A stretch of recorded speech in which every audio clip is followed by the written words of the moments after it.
You know, I grew up in a small town where there were lots of farms. And there was this old man, his name was James, and he had horses. And he lived down on this road, it was called Bamberger Lane. And one of my favorite places was going down there because I could explore and I could do target practicing. And one day I was hanging out in his barn and he was doing some work. And I noticed this weird apparatus that was hanging on the wall. And I asked him, I said, James, what is that thing? And he said in his old gruff voice, he had a kind of a funky voice. He said, those are blinders. And I go, what? They're for horses when they work. And I said, well, so James, what does that mean? What are blinders? And he said, well, blinders usually are made of leather, okay? They can be made of plastic. He said that they fit on the horse's bridle or halter or onto a hood. And he said there were many different types, but they usually sit on the side or the rear of the animal's eyes. That's a good example right there. So he went on to share how blinders restrict the horse's vision, so they can only see what's ahead of them. And he explained that horses' eyes are positioned on the side of their heads instead of in the front, like humans. So they can see about 350 degrees. Can you imagine being able to see 350 degrees? The only areas they can't see is directly in front or directly behind them. And that's where the blinders come in. Their purpose is to reduce the horse's field of vision and make them focus on what's in front of them. They can help the horse relax and focus on what they're doing. Then James made a comment that really, really hit me. He said, Lane, horses' vision influences their behavior. Blinders are a very, very important apparatus for horse owners who use their horses for specific tasks. And I'm sure you've seen horses pulling carriages. Anybody ever been downtown, watched the horses with carriages? Some of you have been married and you had a carriage for your wife. That's, by the way, very precious. But a horse or horses that are pulling a carriage need to stay focused on the job.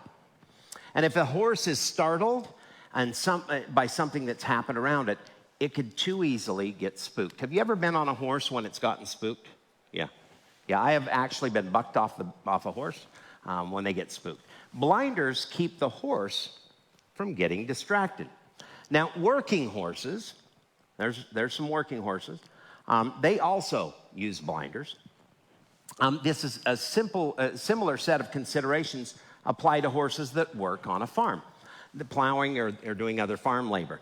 Horses are often paired together at a plow. And blinders help keep each horse focused rather than distracted by one another. That's a little bit like men and women. They're distracted by one another, right? Amen. Yeah. Yeah. Race horses. Anybody like horse races? Yeah. Sinners. That's all, what you are. You're sinning. No, I'm kidding. Race horses are awesome. And they wear blinders too. And a horse racing track is packed full of visual and oral stimuli for horses. So what that is, what is that stimuli? Well, there's just all kinds of stuff going on, right? There are several other horses running alongside them, and the blinders are critical in an environment such as this. Can you imagine if they didn't have them? I mean, they may be running it after each other or whatever. And then lastly, blinders are also used when a horse has an injury. Rubbing against a tree can cause serious damage, and so a mask with firm cups can be very, very helpful there. They'll have them, and sometimes they'll even put, it's kind of a mesh thing over their eyes as well, and it keeps them from injuring themselves. You know, blinders are essential if you're a horse owner who uses your horses in the ways that I just described. However, wearing blinders for people like you and I has the opposite effect. For those of us in recovery, blinders keep you stuck. You're unable to see what's really happening around you. The fact is, blinders are bad in recovery.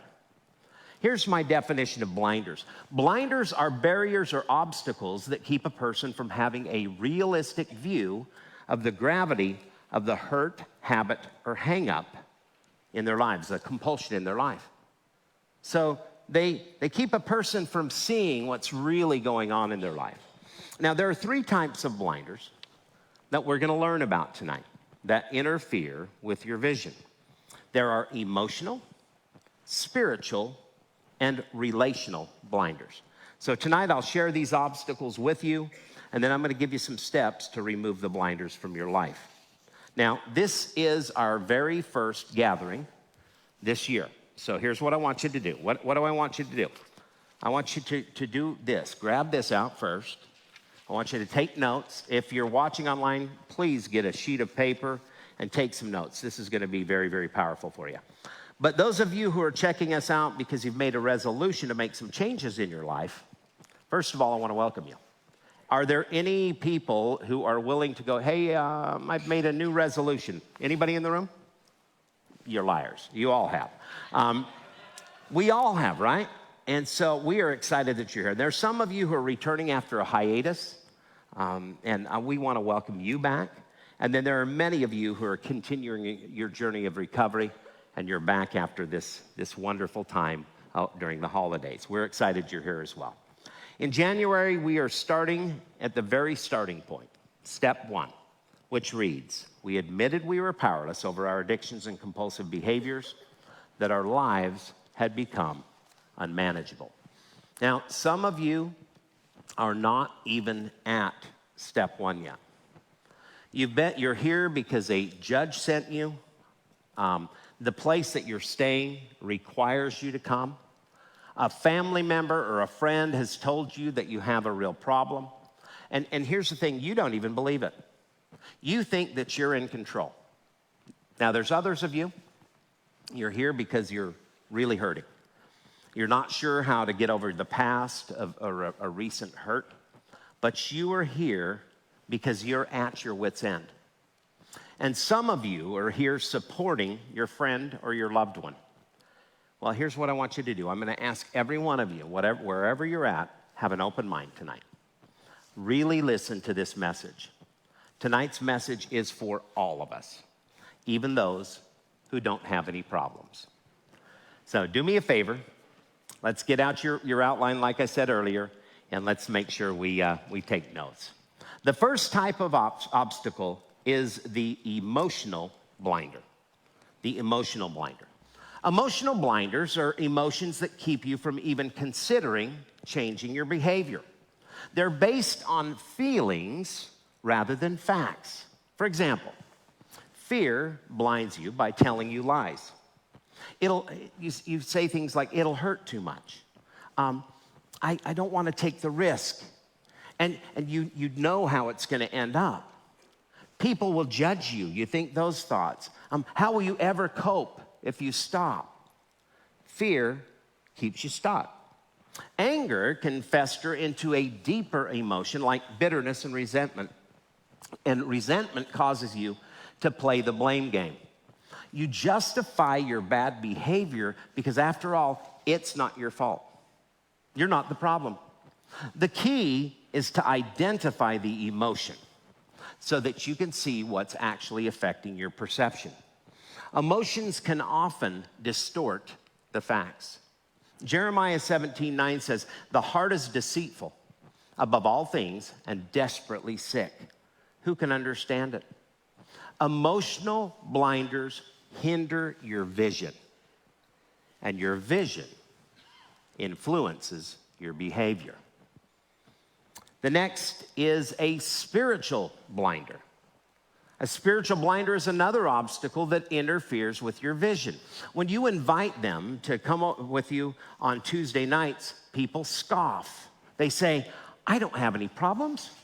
I'm not one of those people. And quite often, these are the folks who attend church on a regular basis. We see them, right? They're church people. This will probably step on some toes here, but these are people who know the Bible well and truly believe that they don't have problems like others. Pride is often the root these spiritual blinders. And this is something that Jesus had a lot to say. Here's one of the passages in Luke. 2 men went to the temple to pray. One was a Pharisee, and the other was a despised tax collector. The Pharisee stood by himself and he prayed this prayer. He said, I thank you, God, that I'm not like these other people, the cheaters and the sinners and the adulterers. I'm certainly not like that tax collector. I fast twice a week and I give 1/10 of my income. But the tax collector, he stood at a distance and he dared not even lift his eyes to heaven as he prayed. And this is wonderful. Listen to how he prays. He says, he beat his chest and in sorrow he said, oh God, be merciful to me, for I'm a sinner. Jesus replied, I tell you, this sinner, not the Pharisee, returned home justified before God. For those who exalt themselves will be humbled, and those who humble themselves will be exalted. Powerful, powerful, powerful statement.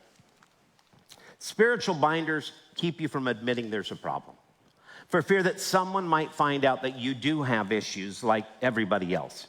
1 John 1:8 says, if we say we have no sin, we deceive ourselves, and the truth is not in us. Another spiritual binder is the belief that the 12 steps are somehow unbiblical and you only need one step, which is becoming a follower of Jesus. Yes, that is the most important step in a person's life. And frankly, people sometimes will come to the altar and they will give their lives to Jesus and they'll ask him to take away the addiction or the hurt or the habit, and it happens for them. It's awesome when that happens. But then there are people like myself who, even as a pastor, 19 years sober, I still sometimes get tempted in my mind. And so I work these steps on a daily basis, and it's much like sanctification. One day at a time, I'm getting closer and more like Jesus. So don't be fearful of the 12 steps, please. They're just a way to get closer to God. These types of spiritual blinders hinder your vision, and your vision influences your behavior. Lastly, there are relational blinders. These are the next obstacle that hinders your vision. This is one of the greatest stumbling blocks to coming out of denial, and often contributes to relapse. The Bible is clear on the importance of healthy relationships. Listen to Proverbs 13:20. Whoever walks with the wise becomes wise, but the companion of fools will suffer harm.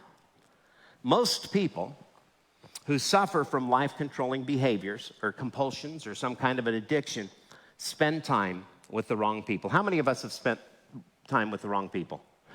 Some of you are sitting next to the wrong people, okay?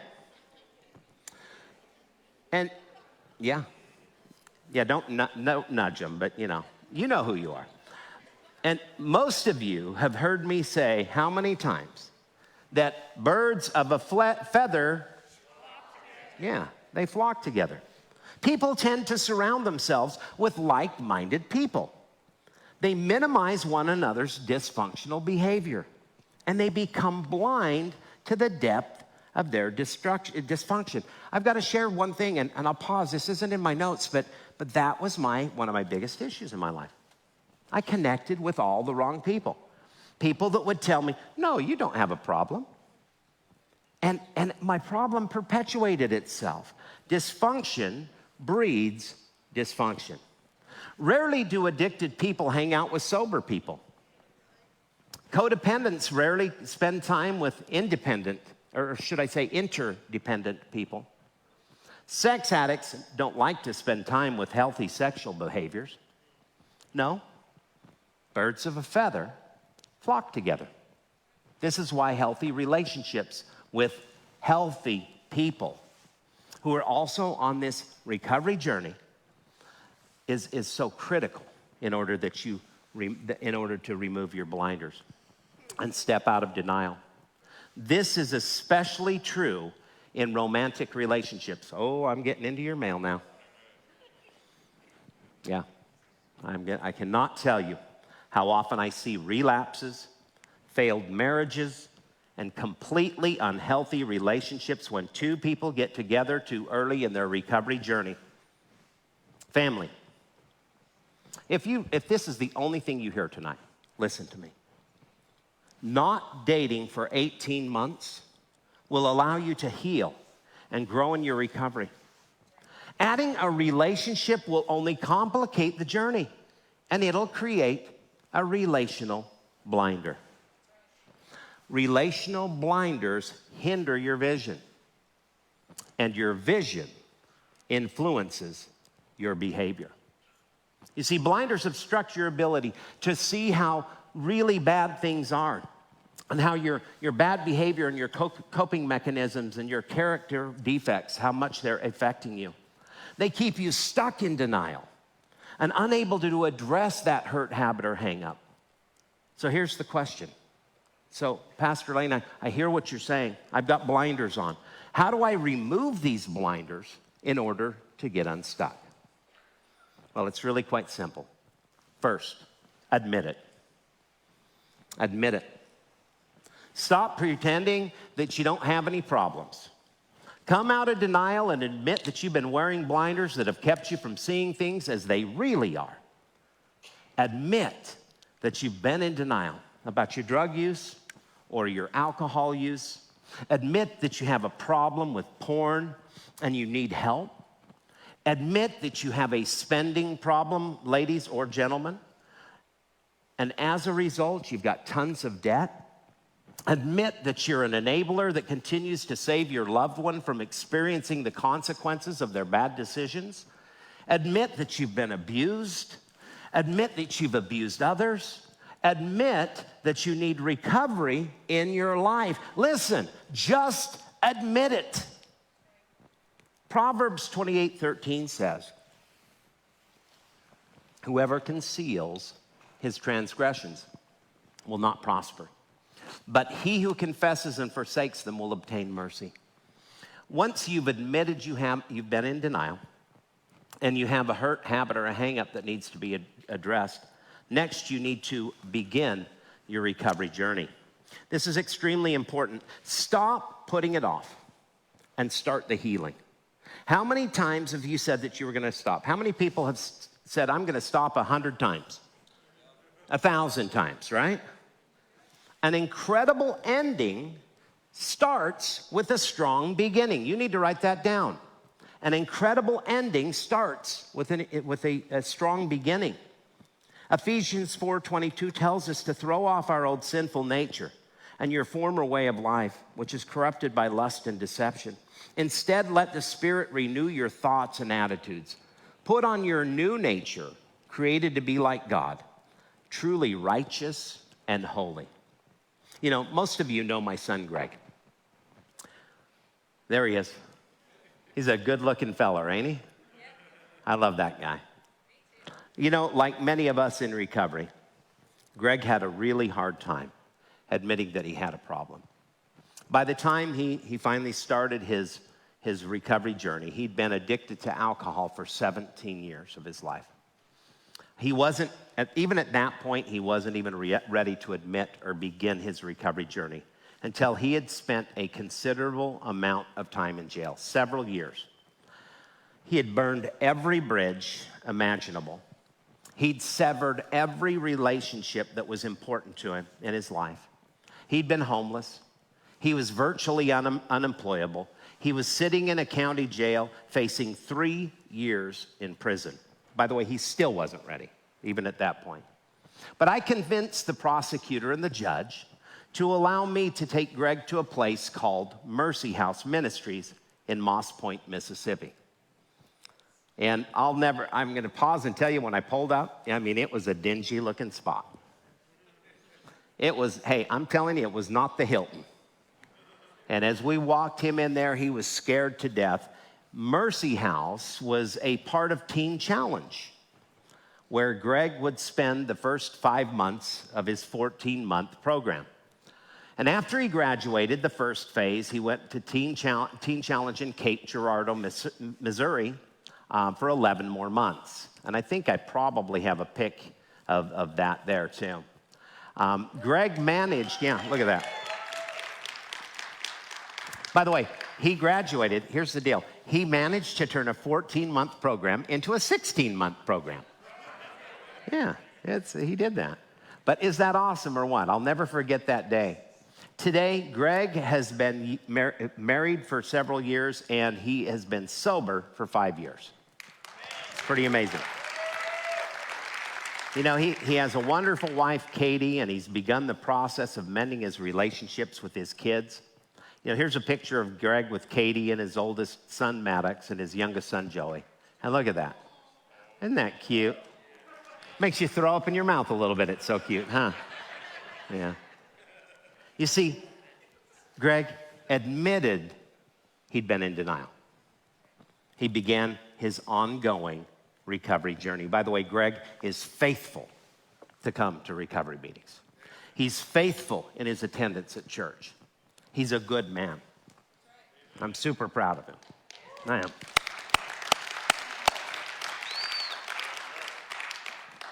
And then he took the final step to removing his blinders when he graduated from Teen Challenge, and he came home. And here's the final step. Commit to the process of recovery. Commit to the process of recovery. Make a commitment to end the cycle of dysfunction, and then you need to stick with it. Ask God to help you stay the course. Proverbs 16:3 says, commit your actions to the Lord, and your plans will succeed. You know, change typically doesn't happen overnight. How many of you have had it happen overnight? I'm glad nobody raised your hands, because you would have been lying. As I said earlier, have people been instantaneously delivered from their addictions, never to repeat the behavior again? Yes, they have. But if you're like me, that's not the case. So this is going to be a process for you. I say this all the time. Recovery is a lot like sanctification. It's typically an ongoing process. There will be days that you want to submit to those worldly desires, like I sometimes have done.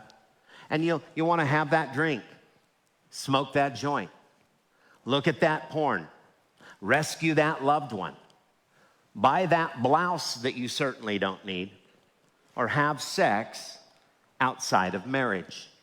In other words, act out in an unhealthy way. But here is the great news.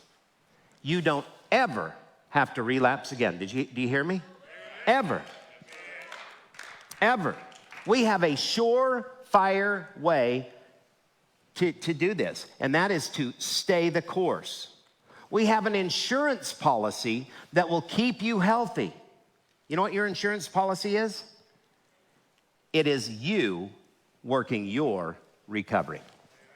That's your policy. So commit to the process of recovery. And the wonderful news is you don't have to do this journey alone. Now, tonight's not a great example in the room. There's usually a lot more people here. But you've got a whole family, okay? When you commit to the process, you'll become part of this wonderful, loving, forever family. Those of you online, we have an online community right now. You are literally connecting with people online as well. You see, Galatians 6:2 says, bear one another's burdens, and so fulfill the law of Christ. You know, here at First NLR, we are committed, listen to me, we're committed to traveling this road of recovery with you. When there's a curve in the road that you don't know how to maneuver, you know what we're gonna do? We're gonna grab the wheel if you need us to. And keep in mind, you'll have the greatest gift of all, Jesus, right there with you to help you become forever free from those destructive and unhealthy behaviors. So listen, admit it, begin the process, and commit to your recovery. And you'll be rid of your blinders for good.